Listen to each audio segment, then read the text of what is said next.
Liberty in America is under assault. We no longer live in a reality that includes property rights. We're no longer the kings of our own castle.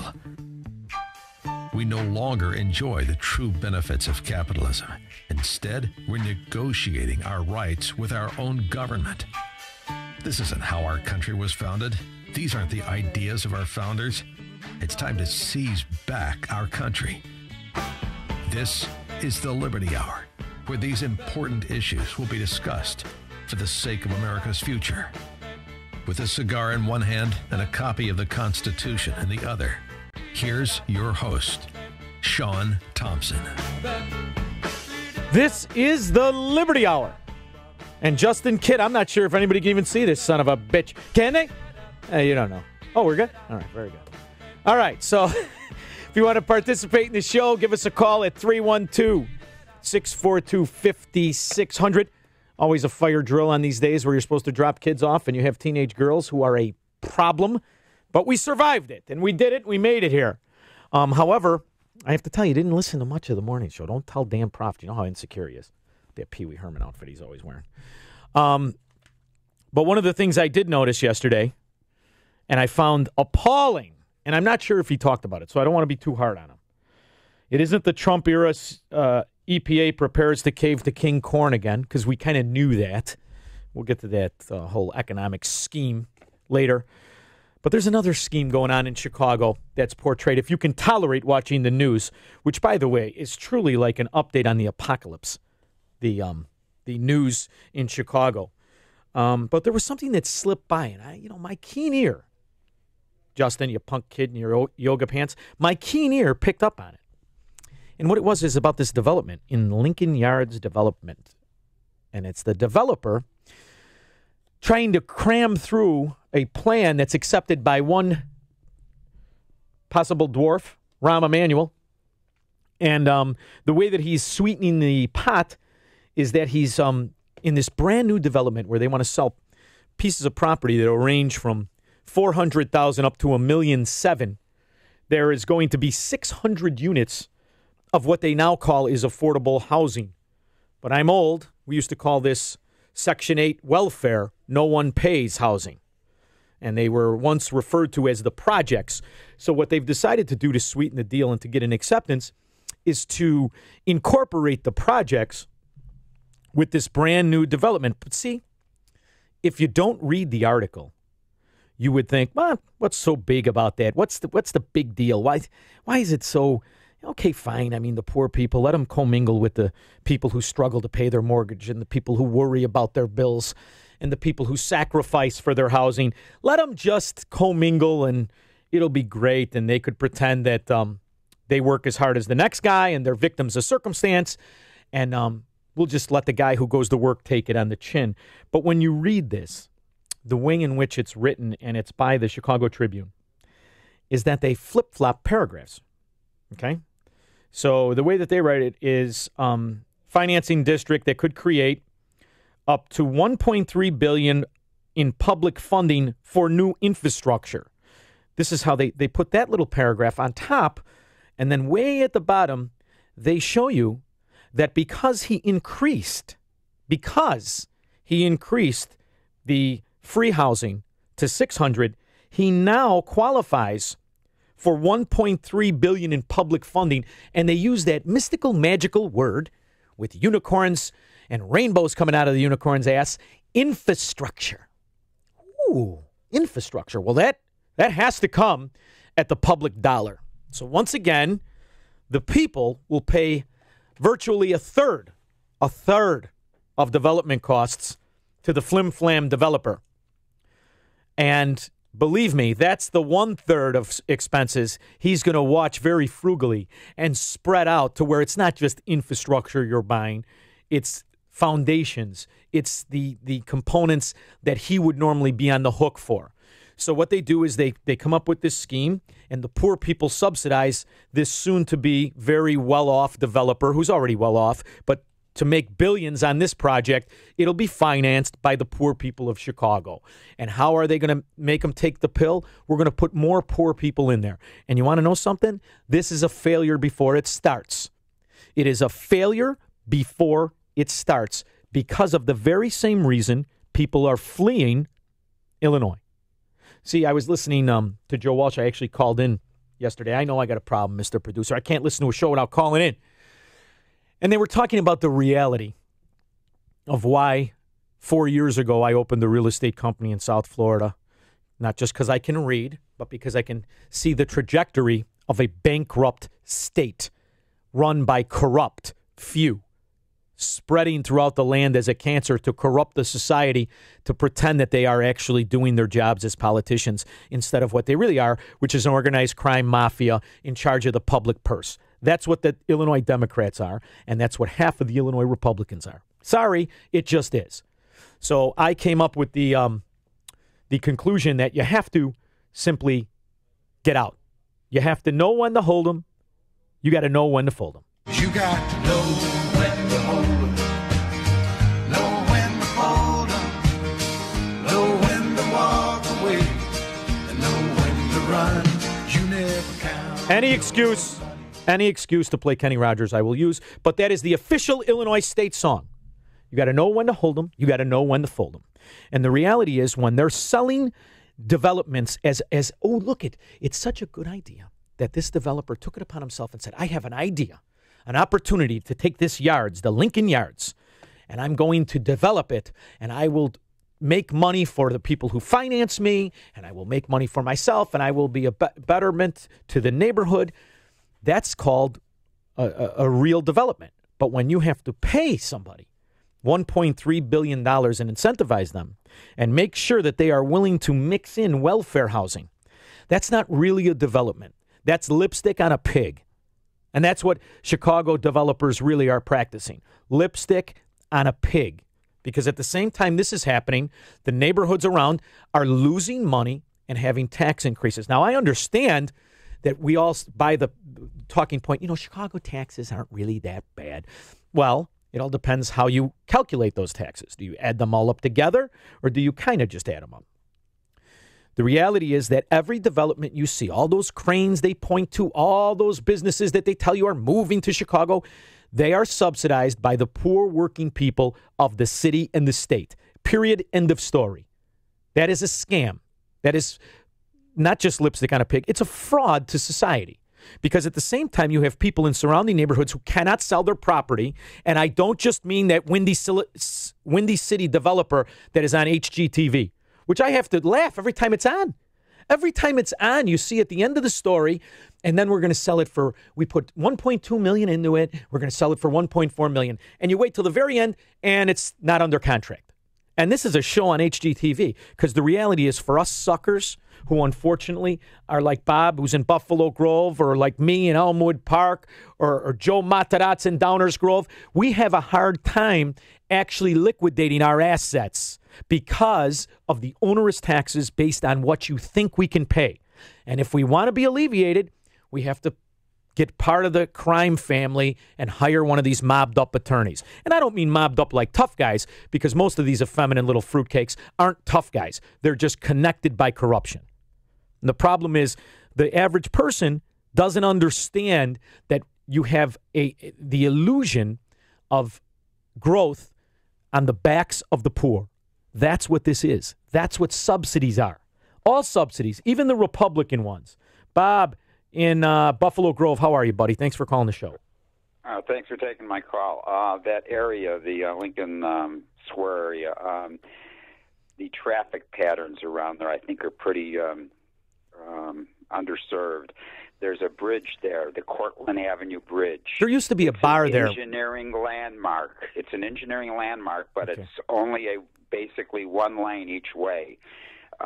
If they develop that area, they're going to have to tear down that bridge, and who's going to pay for the new bridge? And then there'll probably be a big fight over tearing down that bridge, because it's the first movable bascule bridge of that type built in the city. Bob, let me ask you a question. And here's the thing. We don't have to go to break, so we can actually have a conversation. That's why I love a podcast. When you say they're going to have to, who's they that you speak of is this city council, who's all in on the scam, right? All they have to do is approve the bloated spending by the public, and this developer will turn around and give each and every one of them a campaign contribution larger than they would have gotten before. It is a money laundering scheme, Bob. So when you say they're going to have to do this, it's not really them. It's us, baby. They're just figuring out how they can tax us, how they can get it. That's why it's important to keep the structure of corruption in play. It's bigger than one person. That's why when Republicans, during the gubernatorial race would say, Madigan this, Madigan. Granted, he's the figurehead, but it's the entire structure of corruption that is bigger than Madigan. It doesn't matter when Madigan's out, it'll be somebody else, is my point. It doesn't matter that Burke can fend off an indictment and win an election. It'll be somebody else. What you have is a system that enriches these politicians to waste our money on speculation. Let's say you agree with this. Let's say you're one of these people who says, yeah, it's great. The yards, like you said, it's a north side, a river community, and it needs to be developed, and it'll attract. That's a speculative move. Go out and raise the money privately. But the idea that you're talking about $1 billion, $1 billion, to a city that's already financially bankrupt. And the fact, all he's got to do is give campaign contributions to these 50 thieves we call aldermen. I mean, Bob, I have to tell you, this is why you got to leave, man. I mean, it's terrible. And you listen to people's stories. I'm sure you have your own family, right? I have my family. It's painful. What do you mean I got to leave my family to go start in a different state? But what's the alternative? Is that you just pretend this is a good thing because Allison Rosati stuffed into her wrap dress tells me it is? Nah. I'll tell you what, brother. It's open and notorious. They're not even questioning this. Where are all the financial experts in Chicago? We have some of the biggest financial institutions in the city of Chicago. Where is the voice of opposition saying you can't publicly fund a private group just because you pretend it's going to be a success in a bad real estate market? Time on the market in Chicago has tripled in a very short period of time. It's insane to me that this goes off as if it's a positive story because you've got these old weather hags on the news telling me it is. Versus, and this is, the Tribune can write some good stuff. They employ very good people, right? John Cass, Kristen McQuarrie, among others. The way in which they wrote this is strictly to deceive you. They put on the bottom that, and by the way, this qualifies for $1.3 billion now because he's added this. And each public housing he adds, he's paid to do. And you realize, can you imagine, Bob, buying one of these? Let's say we bought one, right? You and I were brother-in-laws. We squander our money and we got a little bit to save. And we say, hey, I heard about this great idea, and we bought pre-construction one of these. And in the meantime, they keep constantly changing the amount of welfare housing. What's that do to our investment? It's like you're a victim on all ends of these things. And it's told as a good thing when the reality is this is the only kind of growth you see in these states that are run like this. It's fake growth. I find it very disheartening, brother. And I'm curious to know, what about the people that can't afford to leave or refuse to tear that? You're just simply going to go around the drain. And the good news is you can at least be high when you do it because they've passed that law. And in the meantime, there's suit after suit about these people who are now addicted to gaming. You remember how they were going to gaming and it was going to be a great windfall for the city. And the great windfall for the state of Illinois, and by the way, it is. They are already over $1.5 billion in revenue just to the state of Illinois in their profits from gambling. The question is, what do you leave in its wreckage? You've got old people who are now financially destitute because they lost all their money in a video poker game. You know what I mean? There's no thought to it, is my point. Are you there? Yep, I'm still here. All right. I just wanted to know if Bob, do you think this is a good or a bad thing for the city of Chicago? Well, being an engineer, I've been involved in a lot of big developments. The biggest one was the Illinois Center development, which was proposed in '69. They still haven't completed it. Are you kidding me? You serious? 1969.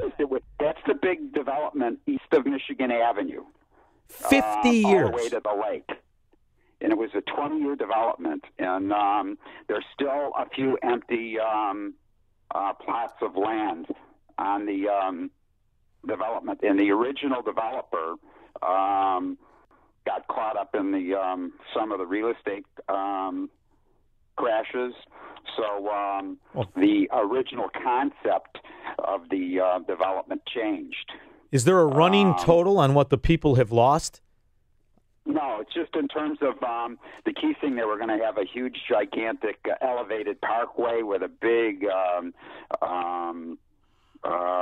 concourse and stores and a 6,000 car parking lot. And this has been going on, Bob, for 50 years, 50 years, 5 decades. And none of what you just said exists. Am I wrong? Well, most of the development is built. The big one, you got to see the building, is the new Vista Tower, which will be the third tallest building in the city, is under construction right now. But along Lakeshore Drive, there's still a few empty lots. Really? Yeah, there's still, it'll get eventually built, but it was proposed in 1969, and it was supposed to be a 20-year program. And then, of course, you heard, your listeners may have heard, that there's a big development being proposed on the south side of Chicago along the river. Yeah, where you can buy a brownstone for $45,000. You mean something there that'll be great? It's I think it's about an 80 or 90 acre around 18th Street. So I have to tell you, another one. And the thing I keep on asking, being an engineer and going downtown and seeing all the tower cranes, and it's just unbelievable how much construction is going on in the city. And I'm going, where are these people coming from when we're losing population? I'm a real estate broker, and I've been saying the same thing for 8 years, for 9 years, until I realized this type of scam that goes on, where the reality is they're subsidized and guaranteed. Because what happens in this development, he didn't just increase this to 600 because he's feeling magnanimous. He automatically receives 600 rent checks per month from the state, guaranteed at the highest rate. So although it looks like, he's helping the homeless, what he's really doing is being able to go and raise more money because he can now has automatic funding built in from day one. So from day one, he's got 600 rents coming in. So it's truly a shell game. And that's another question I got for you, since you're in real estate, okay? Uh-huh. What percentage of Trump Tower has been sold? He only owns. I know the base of the building is empty. It's like 80. All the retail stuff along the river, that prime real estate along the river, that is all empty. They've never been able to rent the storefronts along the river. So now you got to see what Trump only owns 13% of that tower. Along the building, he managed to peel off 87% of it. So as to if he is the one who owns that empty retail, I don't know for certain, but I do know because there was that big scandal, and this is kind of what Trump used to do, is he would pre-sell his stuff. And then if the value went up, he has an exculpatory clause in each contract where he could screw you. And he did that. You remember there was that woman in Lincolnwood who sued him and lost. Yeah. I had a friend of mine caught up in that. He bought 3 of the last 3 units, and he got beat. And so it's really an ingenious way to fund it because he's selling it based on his name. But I know before the door opened, he only owned 13%, and he owned the hotel and I believe the restaurant. I think that's all he owns. So whoever... Yeah, I'm just wondering how much, what percentage of the building... is vacant? Is vacant. Oh, that's a stat that you're probably not going to get to know because whoever put together the group that bought that retail and is empty... They're, they held that probably in 4 different LLCs, and they're just using it as a write-off against other assets they hold. Believe me, that's not some old lady that speculated and said, I think I'll buy a store and open up a children's clothing store in Trump Tower. So, it's probably funneled off. I would be curious to see, Bob, if the city owns any of that and if we're underwriting some of that loss. Because we do in some cases, in particular these new buildings that go up or these rehabs on Michigan Avenue, those are publicly funded, a portion of them. Not all of them, but, if it's 20%, why do politicians have the ability to make the people speculators in land? When the reality is that's exactly the opposite of what they should be doing with the public money. This whole thing, this is my argument against this development. You're selling me an investment idea. This is a pitch. right? I've been involved in these pitches where you sit down and these guys come in and they open their briefcase and they lay out and what if, boom, you make money. Well, the public doesn't even get that speech. We're just in for a penny, we're in for a pound. So not only are we underwriting a third of the cost of this project, we have now guaranteed monthly income, a cap return, because he just keeps increasing what we have to pay. So we're double screwed. And that's the same kind of thing that happens when you have politicians that decide to become real estate speculators. This is the kind of thing that banks do and venture capitalists and investment firms. This isn't something that the public need to be doing. Not only that, you've got a bankrupt city doing it. So this $1.3 billion that you've committed, why doesn't this go towards your pension problem that you say is a big issue, or the schools, or whatever socialist agenda you want to beat me over the head with? So you get to have it both ways. And you get to waste our money on speculation. And you get to pay the developers his other financing costs because we have welfare housing in there. So it's really a conundrum of how do you make it stop? And the reality is, Bob, if you care about your money, man, if you care about your real estate, you got to get the hell out of here. You got to get the hell out of here. Because this is being sold on media by media who's supposed to do the investigative reporting, to do what I just said to you in 30-second dissertation. They should be running a news clip every night because people would be outraged, especially the poor people who they placate with new programs, and maybe 600 of them will go live in this new development. But this is on the backs of all those people who are in between that absolute welfare life and being well off. That's who pays for this. You think Pritzker, the way his tax structured and his team of accountants, you think his money will go towards this, his actual kick out or disbursement, or Rahm Emanuel's or the Dailies or any of these other oligarchs from Chicago? They don't pay for this. So it's really, to me, it's evil. It's evil because it's deceptive. It's one thing if you let people kind of be aware of it and say, okay, I'll risk my money, then to each their own. But you're blindly making the people who can afford it the least underwrite and invest in a massive speculation. I think it's crazy. It's crazy. And, I was licensed. I was at one time I was a registered investment advisor. I had my series. I think I had about 4 or 5 of these licenses. And one thing they always used to say is that disclosure is what keeps you out of problems. And that the first thing upon any meeting is you have to say to people, past results are no guarantee of future returns. Now, that's what individuals who are in the business of raising money, investing money, being in control of investments, that's what the first thing we have to say to each other, right? And the first thing we have to say to people that we're trying to get money from. But yet the government never says that. Not only that, they guarantee that no matter how bad it loses, you're still going to keep paying for it. You just told us about a 5-decade-old development that I wonder if there's a running number on how much money the public has paid for that development alone. Can you imagine what that number is over 50 years? That's not private funded, right? Well, the buildings were, but they had to build a whole infrastructure for the development with regards to the 3-level roadway system. So, Bob, you're an engineer. What do you think? If you just had to guess, and I hold you to nothing, 2 guys talking on a podcast. If you just had to guess, what do you think the public money in that development that is not completed in 5 decades, can you even imagine? It's got to be in the hundreds, if not billions of dollars, hundreds of millions at least. Yeah. And yet, well, you also have just right now. I got to be careful what I say, but you just have the issue with, and part of the development was the Lakeshore Drive Bridge. Remember the bridge that collapsed? Sure, I do. Yeah, that's part of the development. Can you imagine? So now the public pays the liability costs for the incompetent construction it underwrote. Are you freaking kidding me? It's amazing, Bob.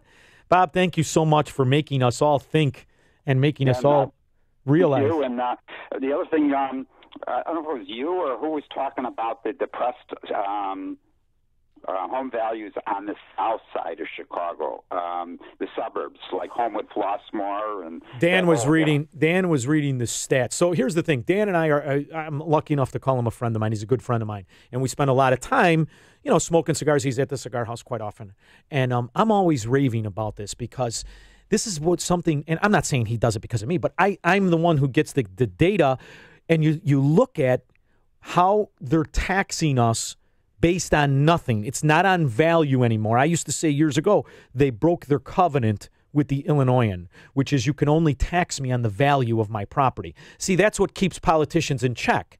Because if they do something that hurts the value, they're supposed to lose their tax money.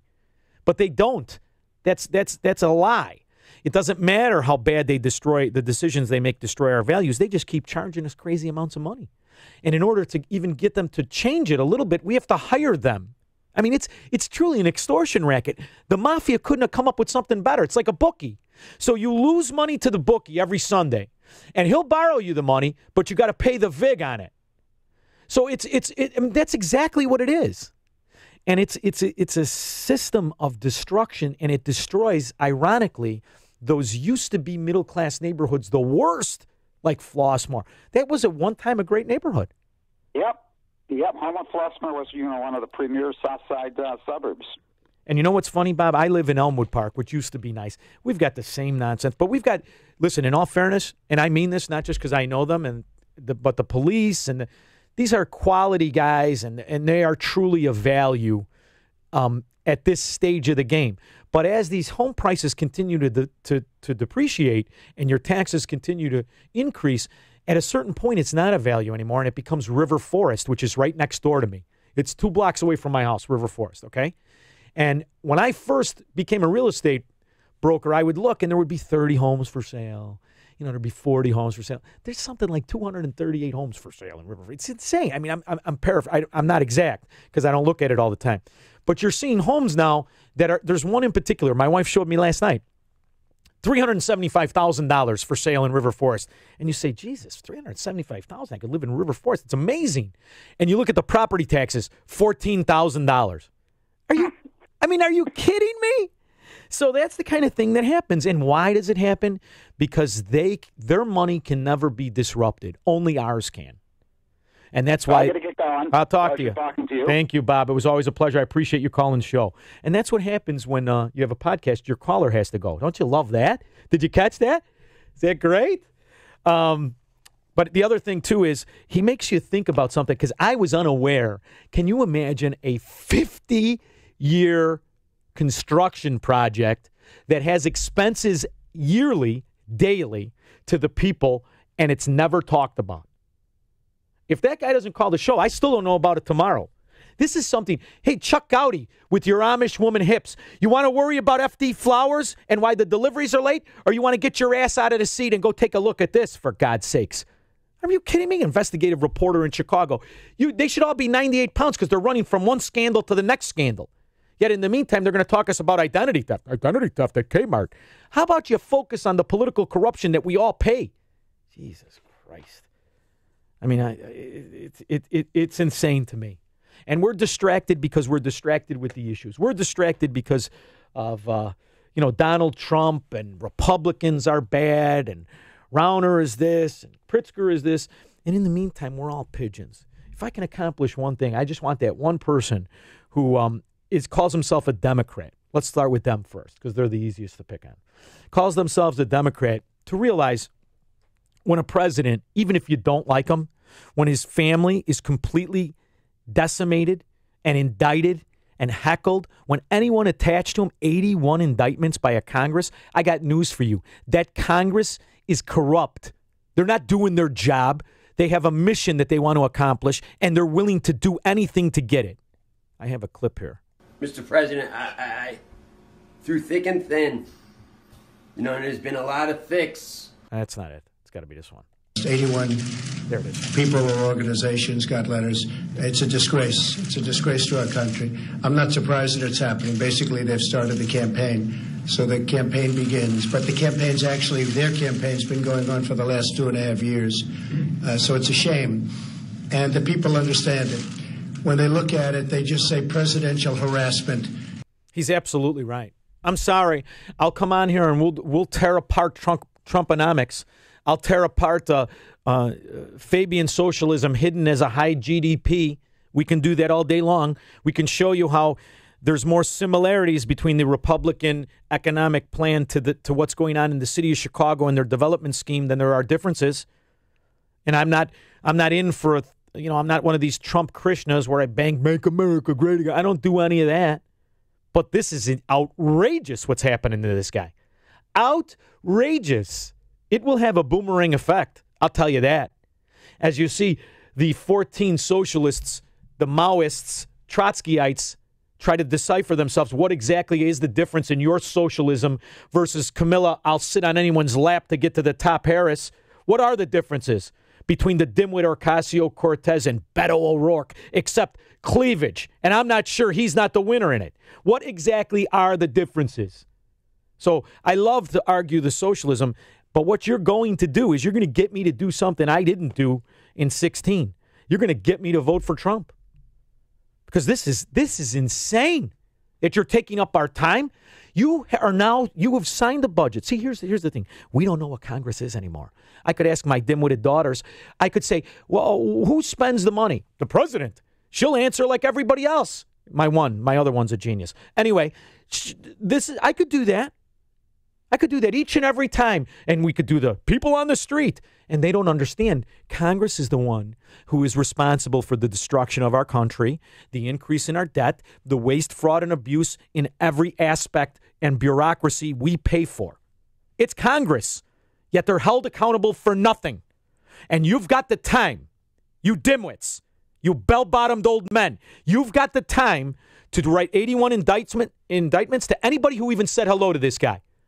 And what about the innocent person who may have one time worked for Donald Trump, like the secretary? Did you see that they indicted his secretary from 20 years ago? Hasn't worked for him for 10 years. You indict her? You think she can afford to get an attorney? This is Congress. This is a misuse and abuse of power and our money. We're the ones that pay for it. Us. It's just as offensive as this bullshit development money laundering scheme to Democrats. Just as outrageous. And it's being touted instead of Chuck Todd, who's losing his hair like his neck was on fire, talking about this. He's mad about anti-Semitism. Gee, you're going to get anti-Semitism from a Muslim out of Minnesota. Newsflash, idiot. No administration has done in its first 2 years what the Trump administration has done. So what the Democrats want to do, they cannot stand the loss. They could not stand losing in 2016. I see it all the time. I see people getting on. I saw a certain person get up yesterday, the anger, and they just haven't gotten used to the fact that we won a lot of states that haven't been won by Republicans in a long time. But essentially what they're saying is the campaign begins, instead of doing infrastructure, instead of doing health care, instead of doing so many things that they should be doing, they want to play games. And that's the upside, to be quite frank with you. You want to talk about upside? Thank God you idiots aren't getting together on $2 trillion worth of infrastructure. Thank God you're not taking the Obamacare and making it stronger, because that's what you've been doing since it was implemented. No matter how many Republicans we send there, and specifically you, Roscom, with your kazoo head, you idiot. You sat there since the beginning and did nothing. It's insanity to me. It's insanity to me that Republicans, the Tea Party, all of it, it was to bring the power of government in your life to specifically remove and prevent Obamacare. What are you doing? So if they're not getting together on things, bully for us. That's good news. However, what they're doing to this particular guy is outrageous. And the reason is they cannot argue the principle of tyranny. See, what the real beef is with Donald Trump is that he is misusing the tyranny Barack Obama used to their satisfaction. That's what we're really discussing here. It isn't the fact that he can do these things that they don't like and shouldn't be able to do, by the way. It's the fact that he's misusing the presidential tyranny they were very comfortable with the guy married to the very lovely Michelle. President Obama, from what they tell me, was under a similar kind of a thing. Didn't give one letter. They didn't do anything. They didn't give one letter of the request. Many requests were made. They didn't give a letter. It's too bad, because I'd rather see them do legislation. We negotiate out legislation with so many things, actually things that we agree on, like infrastructure, but they want to focus on nonsense. You know, it's too bad, too, that the Congress doesn't question aerial investments here in Chicago. Or Vistria. You know, the guys that used to play shirts and skins with Obama that all of a sudden are investment bankers. Huh? We can only read about that in Schweitzer's book. In the meantime, I go to these mobbed up Democrat golf outings where the tickets are $6,000. And you see they're whole sponsored by Ariel Investment. Oh, like men. Like real producers and real investment bankers. These are political sycophants. See, and that's the thing in Chicago. You want to be in on the scam? I should have stopped fighting it years ago because I could have had me an excavation company with a contract for 50 years.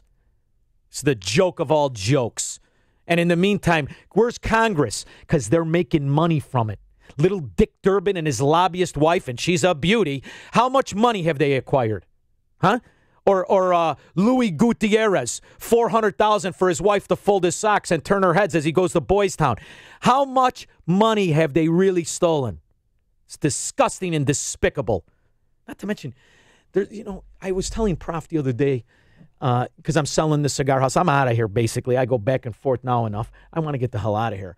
And he said, it's hard with I can't, it's all stressed out. There's a warm feeling that comes over you when you've made the decision to get the hell away from these scumbags and stop pretending this is politics and stop pretending we have a fight. It's a shame. I listen to caller after caller on Joe Walsh's program, on the morning show, and it's hard for people. But you owe it to yourself. You owe it to your heirs. You owe it to the way in which you make your money. You can't fight this Leviathan of corruption in Illinois. You can barely turn it back at the national level. But it is time to figure out how to position yourself to get out of here. This isn't a news clip for Liberty Real Estate Services in South Florida. I'm not telling you just go to South Florida. I am telling you for your own good. Recognize the fact that when we, article after article, is presented as a good thing when you're underwriting this corruption. Come on, man. It's crazy. And in the meantime, when you go to Republicans, all they want you to do is raise money.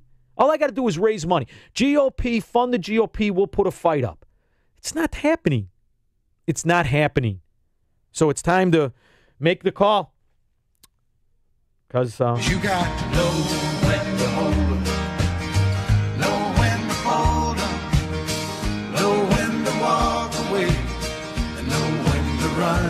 Okay, I did a couple of things that I sent to the kid last night because I found, if you remember, I was talking yesterday about looking at the trajectory of things, right? And I find it outrageous when Democrats do the kind of things they do here in Chicago, which is underwrite the corruption. It's crazy, and you could see that it infuriates me. I'm apoplectic when Republicans do it because you're the ones that are supposed to know better. You're the ones that are supposed to say, now I'm in charge. This isn't going to happen. And I say time and time again, witness how the Democrats fight. All right, before I go on to that, let me take Mike in Plano. I'm sorry, Mike, I just looked over. How are you, buddy? I'm doing good, Sean. Listen, I understand your frustration with Republicans, but the reason that they're where they're at is because look at CPAC this year. And I'm someone who supported Donald Trump since the end of 2015. That's how he got into politics. And I can understand someone like you who's been following politics a lot longer than I have would be frustrated with something like that because just look at the speakers. I mean, Sebastian Gorka, he could easily be Donald Trump's propaganda minister. Oh, Gorka's an idiot. You know, I met him in person. He thinks he's all that in a bag of chips, the big lummox. He's a moron. And if you look at his background, he's a fraud on top of it. So he's full of jingoism, Sean. MAGA, America First, lock her up, and CNN sucks. And someone like me, it's simplistic jingoism. I'll tell you the truth, right, though. Sean. They're selling welfare there. You know, the paid family leave that Ivanka's pushing GOP senators to. It's going to pass, Mike. I'm going to tell you she'll do it. By the way, that's what I'm going to tell you. Prepare yourself, brother, because it's anguish to realize you're up against a tsunami of atrocities. But prepare yourself right now. This is passing. They just had an article in Drudge Report about how the Republicans in the Senate. It's already a done deal, man. It's kind of like when things come up in the city of Chicago. You really think it's coming up for a vote, and we can hope that it changes. They already are organizing that vote behind closed doors. That's what they do. So prepare. It's already going to happen. And remember, I've always said this, and this is when people started to say, what is this guy talking about? It isn't the socialist who destroys America. It's the fight against socialism that destroys it. It's the Republicans that spent this money. And you could look back to George W. Bush. Look at the debt, and I don't care about September 11th and, we had to go to war. Cut it out of the debt and still look at the spending. Look at the growth of government. Look at the misuse and fraud in government. It's when Republicans are in charge of the purse. Now, what happens when Democrats are in charge is that the schematics for the future waste grow. It's an addition to a blueprint. That's all that happens is new programs prop up and existing programs take different directions. And they hide under subsidies. And this is why I pulled up the Trump EPA preparing to cave on corn. The biggest detriment to commodities is the sugar lobby. That's a Republican organization. So my point is that we are now where we don't have a liberty coalition anymore. There are no lobbyists. No. There are no lobbyists for freedom. There are lobbyists for war. There's lobbyists for welfare. There's very little opposition outside of people like Justin Amash, the Liberty Caucus, and Freedom Caucus guys, and even a few of them have been compromised somewhat. And I'll tell you what hurts is when a guy who you think is on your team, like Rand Paul, grandstands and becomes political versus sticking to what he should be doing. So now you'll hear him. He feels it's popular to go against Trump and the executive order for the wall. Yeah, he grandstands in front of TV cameras and cable news networks too much. But in the meantime, he's supposedly an Austrian economics guy, and he sits idly by with the sugar subsidies because they pay him too. He'll sit idly by with this corn subsidy. This is how you got Rubio. That's why I'm dead set against Rubio in the future or was before. I actually thought, you know what I thought? I thought Trump had made enough money and had become wealthy enough and was going to flip and pull a Sammy the Bull Gravano on government subsidies. I thought he was going to say, I've used it, my father used it, and look at what it produces. But he didn't. He embraced it. So that's my beef with Trump. I like him and respect him, but I'm not going to ignore that his daughter is basically Hillary Clinton 35 years younger, and she's probably thinking about running for the presidency herself in the future. That's a great analogy. She'd be a great Democrat nominee. Well, you want to know what's happening? No, it's brother. The Republicans are the Democrats. She's going to be a Republican. Yeah. We don't have a Republican Party. We've got different versions of socialism. Do you want it hardcore and with a mask? Then vote for the Democrats. If you want it nice and easy where you could maybe profit from it down the road, then you're a Republican. Ta-da! Yeah. That's what's happened, and it's a shame, Mike. It's a shame. But here, you come down by me. We'll be down in Florida. We'll walk on the beach and complain. It's a lot better being a socialist with a tan. Thank you, Mike, for calling the show. I do appreciate it. Take care, Sean. You too, buddy. And what I mean by Rand Paul grandstanding, you could look at every article, and I don't just mean the Drudge Report. You could look at every news clip. There is a record surge at the border. Now, I have a different view. I do think, number one, you absolutely need a barrier. I mean, are you kidding me? We've got an issue. You got to solve the problem, right? And the Democrats' answer, which is shooting a hole in the boat to let the water out, is beyond stupid. Okay? But my answer has always been, fix the root of the problem, the acorn of the forest, and that's welfare. Fix your welfare system, you'll take care of your immigration problem. But that's not really going to happen anymore. The reality is nothing's going to happen when you have a Congress that is comfortable misusing its authority to indict 81 people who are attached to a guy you don't like. They have nothing. This is in preparation to the fact that they're going to release this Mueller report, and it's going to prove that Donald Trump was right. It's been a witch hunt. It started since the election night. It's founded in nothing, and they're trying to railroad him, and it's not working. So now what are they doing? Instead of trying to say, let's see how he doesn't fail on his own and run in opposition to his ideas, they're misusing their authority. This is why it's crucially important, and I'm not a hold-your-nose guy. If you've been listening to me, you know I don't vote for these idiots. This next 2020, I'm sorry. Vote for a straight Republican ticket, then tell them what scumbags they are. Because the reality is, if we keep these Trotskyites in there, this is the kind of future we have. This is the kind of future we have. And no one is talking about there's record revenue. You realize that money flowing into the government, it has 3 times the size it was when Clinton was in office. It's twice the size it was, nearly twice the size when Bush first took office. You realize what's happening here? And you can't keep up? It's not even close. In fact, that divide is getting wider. And why? Because we have admitted that we're socialist. Fight back against it. You got one chance, baby. One chance. Now, here's the deal. As you know, I sell real estate in South Florida. I'm waiting right now. I'm trying to put together something. I may be leaving this week. So I'm not sure if I'll be here next week. I will keep you posted. You'll know Sunday night. If Sunday night is a rerun of this podcast or yesterday's, then you know I'm not going to be here next Tuesday and Wednesday. Unfortunately, when you work your ass off, when you've got 3 jobs, 2 kids, and your insurance premium went up 300%, and you pay for your tuition, you don't take it because the old lady next door pays for it, this is how you got to live. It's stressful. Not everybody could do it. It's beyond dusk till dawn. It's always and forever worried. But it's better to live free. Live free than live as a slave and pretend you're free. So I'll take my way. And just remember, when you see me down in Florida with the sign, I raised kids and paid for Obamacare, throw me a buck or 2 for a cigar, will you? I really do appreciate you listening. We will be back hopefully next Tuesday and Wednesday. But if not, listen for the call-in.